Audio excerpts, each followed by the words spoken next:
It started with a single sheet of paper, emerging from the communal printer at 2:13 a.m. Liam was the only one on the entire floor. Liam, a graphic designer on a tight deadline, was used to late nights. The graveyard shift in the sterile, open-plan office of Innovate Solutions was usually peaceful. His only companion was the rhythmic hum of the servers and the occasional gurgle of the water cooler. Until tonight. The sudden whirring of the large office printer startled him. He hadn't printed anything. He walked over, pulling the single sheet from the tray. It was a picture of his own desk, taken from an impossible angle high in the corner of the room where there was no camera. The image was grainy, and his own figure was a dark smudge at the chair. He felt a cold knot tighten in his stomach. A prank? A network glitch? He tossed the paper in the recycling bin, his heart thudding a little too fast. An hour later it happened again. This time there were 2 pages. The first was the same high-angle view of his desk. The second was a zoomed-in, heavily pixelated image of the back of his own head. Below it, in a simple, generic font, were the words, "I don't like your hair." Liam's blood ran cold. He spun around, scanning the darkened office. Nothing. Just rows of empty chairs and dark monitors. He unplugged the printer from the wall. The machine's small LCD screen went dark. He let out a shaky breath and went back to his desk, deciding he would finish his work from home. As he was packing his bag, a sound made him freeze. Whir. Clunk. He turned back. From the unplugged, completely powerless printer, a single sheet of paper was slowly, impossibly sliding out. He walked towards it, his feet feeling like lead. He already knew deep down that he shouldn't look. But he had to. He picked it up. It was another picture, this time seemingly taken from right behind his chair. It showed his laptop screen, the project he was working on clearly visible. And at the bottom, a new line of text. "You're not allowed to leave yet." Liam didn't pack his bag. He didn't grab his coat. He ran. He slammed the emergency exit button and didn't stop running until the cold night air hit his face. The next day he quit via email. HR later confirmed that the printer had been scheduled for replacement for weeks. Its internal memory and network card were completely fried. It shouldn't have been able to print a single dot, let alone see him. In the gleaming new skyscraper, there was one rule all new hires learned on their first day: don't get off on level 7. Maya was thrilled to land a job at a prestigious finance firm. Their office occupied 5 floors of a brand new state-of-the-art building. On her first day, her orientation guide, a cheerful woman named Sarah, gave her a tour. When they got in the elevator, Sarah pressed the button for 10. "Just so you know," she said casually, "the buttons for 7, 8, and 9 don't work for us. They're on leased floors. Especially 7. The elevator will stop there sometimes, but just don't get out. The doors take forever to close again." Maya found it strange but shrugged it off. For weeks life was normal. But her curiosity about level 7 grew. Sometimes when she was in the elevator alone, it would indeed stop at 7. The doors would slide open to reveal a dark, empty space that looked like a concrete shell. But one evening as the doors opened, she saw something different. Far in the back, a single light was on, illuminating a lone desk. A man in a crisp suit sat there, his back to her, typing silently at a dark monitor. The doors stayed open for a full minute before slowly closing. Maya felt an inexplicable dread. She started seeing him more often. Always in the same spot. Always typing on a dead screen. Always silent. She asked a colleague who just paled and changed the subject. One night, a power surge knocked out the lights on her floor, plunging everything into the eerie green glow of the emergency lighting. Maya gathered her things, her heart pounding in the sudden silence. She walked towards the elevators, her footsteps echoing. And then she saw him. Standing at the far end of her own hallway, just beyond the last cubicle. It was the man from level 7. He was perfectly still. In the sickly green light, she could see his face for the first time. It wasn't a face. It was a blurry, pixelated mess like a corrupted video file. A static void where features should have been. He slowly lifted an arm, his fingers long and distorted, and pointed directly at her. No sound came from him, but a low, buzzing static filled her ears, growing louder and louder until it was all she could hear. David checked the participants on the late-night conference call. There were 4 names he recognized and one he didn't. Conference_B. The problem was, Conference Room B was the empty room right next to his office. David was a project manager, and late-night calls with the overseas team were his cross to bear. At 10 p.m., he dialed in from his desk phone. His team in Singapore joined, and they began their discussion. About 10 minutes in, he heard a faint noise on the line. A soft, rhythmic breathing like someone had forgotten to press mute. "Hey guys, can whoever just joined please mute their line?" he asked. The breathing stopped.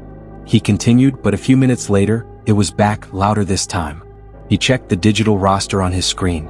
For names. End conference _. He knew that room was empty. He'd passed its dark glass door on his way to his office. He muted the line for conference _B. A few seconds later, a notification popped up. Conference _B has unmuted their microphone. The breathing returned, now raspy and wet. "Who is in conference room B?" David demanded, his patience wearing thin. The line from Singapore went quiet. The breathing on the other line stopped. A new sound replaced it. A faint, wet whisper. "David." I shot through his veins. It wasn't one of his team members. The voice was strained, guttural. He put his phone on speaker, the terrible whispering filling his silent office. Holding the phone like a talisman, he walked out of his office and stood before the dark glass of conference room B. He couldn't see anything inside.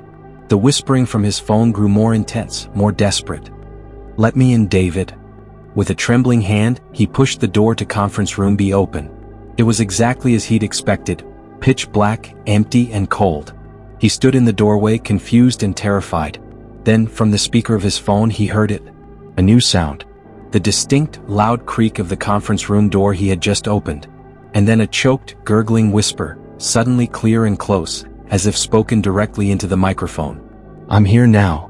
The job was simple. Digitize a century's worth of employee files in the building's sub-basement. But Elise soon discovered that some employee records should never be opened. The sub-basement of the old city hall was a place time had forgotten. It smelled of dust, decaying paper and something else, something faintly metallic and unpleasant. Elise was a temp, tasked with scanning thousands of brittle, yellowed personnel files. Her only light was a single, bare bulb hanging from the ceiling. From the first day she felt watched. She would catch movement in the corner of her eye, a flicker of shadow in the narrow aisles between the towering shelves of records. She chalked it up to the swinging light bulb in her own imagination. The work was morbidly fascinating. She was reading the lives of people long dead. Hires, fires, promotions, scandals. One day she pulled out a thick file from a box labeled 1928. The name on the tab was Silas Croft. Inside the file was thin. A hiring form, a single disciplinary warning for unsettling behavior, and a starkly worded termination notice. Stapled to the back was a coroner's report. Cause of death, suicide. Location, sub-basement archives. A photo was attached to the hiring form. It was a tall, gaunt man with deep-set hollow eyes that seemed to stare right through the camera, right through the 90 years of history and directly at her. As she stared at the photo, a deep, penetrating cold filled the room. The single light bulb above her began to sway violently, not from a draft, but as if pushed by an unseen hand. Her shadow on the wall danced and jerked. But it wasn't alone. A second shadow danced with it. It was impossibly long and thin with a grotesque, broken neck. Elise looked up from the photo, her breath catching in her throat. Hanging from a ceiling pipe directly above her, swaying in time with the light bulb, was the source of the shadow. A figure made of pure darkness, a silhouette of Silas Croft, slowly turning its head, its featureless face fixing upon her. The file slipped from her fingers, its contents scattering across the dusty floor. At Continuum Incorporated, employee turnover was 0. No one ever quit. No one was ever fired. They prided themselves on retention. But no one ever asked what happened to the employees who didn't meet expectations. Mark was a star performer. He'd exceeded every target. He was ambitious, and he knew his annual performance review with the CEO, the enigmatic Mr. Abernathy, would be his ticket to the executive floor. The company culture was intense. Everyone was smiling. Always a little too wide, a little too long. They worked impossible hours but never seemed tired. Mark just assumed it was a high-pressure, high-reward environment. He knocked on Mr. Abernathy's heavy oak door. "Come in, Mark." The office was dark, the blinds drawn. Mr. Abernathy was a silhouette against the window.